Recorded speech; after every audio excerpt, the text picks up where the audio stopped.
Hello everyone, my name is Brady Campbell, the current alumni advisor to the 26th Pennsylvania College Guard. In this video, we are going to be discussing the Manual of Arms.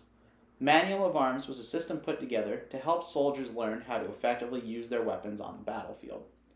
The Manual of Arms covered the different ways to hold your weapon, and most importantly, how to load and fire your weapon. All of your movements on the battlefield will be with your individual weapons. There were several different drill manuals during the American Civil War, but the one the 26th Pennsylvania College Guard uses is Casey's Infantry Tactics, one of the most common drill manuals used during the war.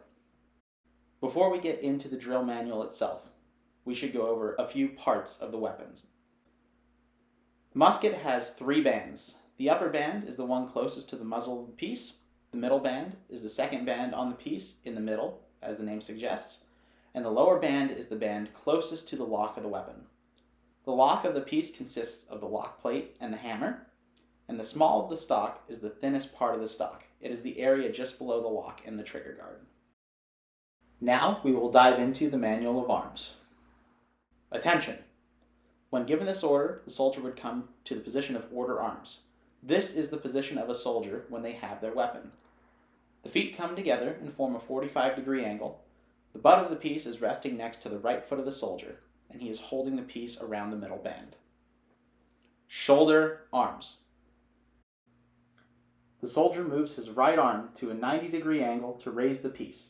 From there, he takes his left hand and grips the piece around the lower band, and takes his right hand and places it around the trigger guard and lock of the piece.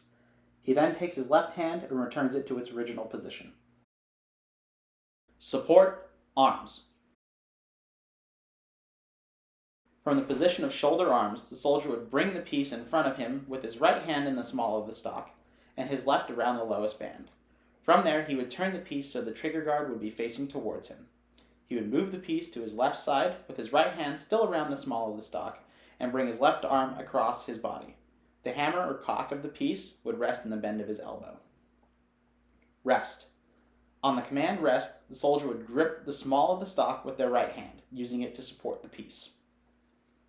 Shoulder arms. To get back to shoulder arms, reverse the action done to go from shoulder arms to support arms. Right shoulder shift arms. From the position of shoulder arms, the soldier raises the piece with his right hand until the lock of the weapon is near his ear. He then takes his left hand, grips the piece in the small of the stock. Next, he takes his right hand and places it under the butt of the piece, as shown here. The position of right shoulder shift would be used at the double quick time, so when the soldier would lean forward while marching quickly, it would be easier to balance the piece in that position. Shoulder arms. The soldier drops the piece down and grips it around the lower band with his left. He then grips the piece with his right hand around the trigger guard and cock, allowing the piece to go back down into the position of shoulder arms. Rest. At this command, the soldier is no longer required to maintain their immobility or remain in their place, but they should not stray too far from their place so they can still hear their officer's commands. Attention! In place, rest.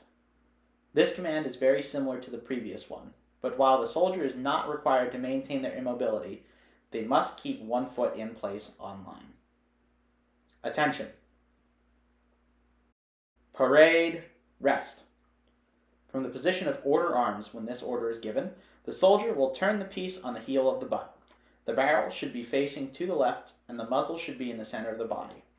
The soldier should grip the piece with both hands around the upper band, and the left hand just above the right. While doing this, the soldier should place the right foot 6 inches to the rear and slightly bend the left knee.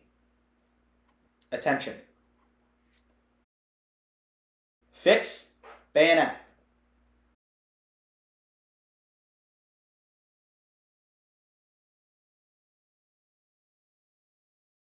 Upon hearing this command, the soldier would place the piece in front of him with the rammer towards him, and hold the piece with his right hand at the upper band. He would place his left hand reversed on the handle of the bayonet and draw it from the scabbard, keeping the entire movement in front of his body. He would then fix the bayonet on the muzzle and ensure the clasp is secured so the bayonet will stay on the weapon. shoulder, arms. Charge, bayonet. On this command, the soldier would seize the piece with his left hand around the lower band. With his right, he grasps the small of the stock and lets the piece fall forward. His right foot will be placed behind and perpendicular to his left. Shoulder, arms. Order, arms. Unfix, bayonet. The soldier would undo the clasp of the bayonet, and gripping it with his left hand, remove it from the muzzle of the piece, and return it to its scabbard.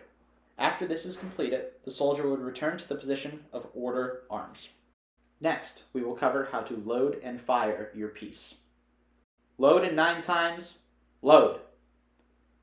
Handle cartridge. Tear cartridge. Charge cartridge. Draw rammer. Ram cartridge. Return rammer. Prime.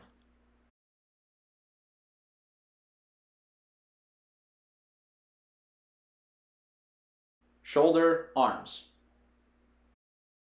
Ready? Aim. Fire. Now we will look at the load 9 times process more in depth. Load.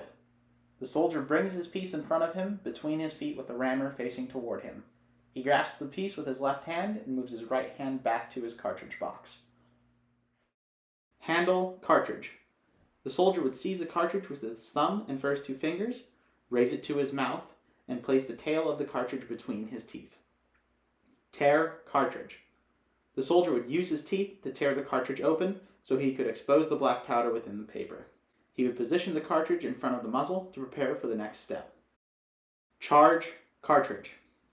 The soldier would pour the powder down the barrel and then remove the ball from the paper to seat it in the end of the bore.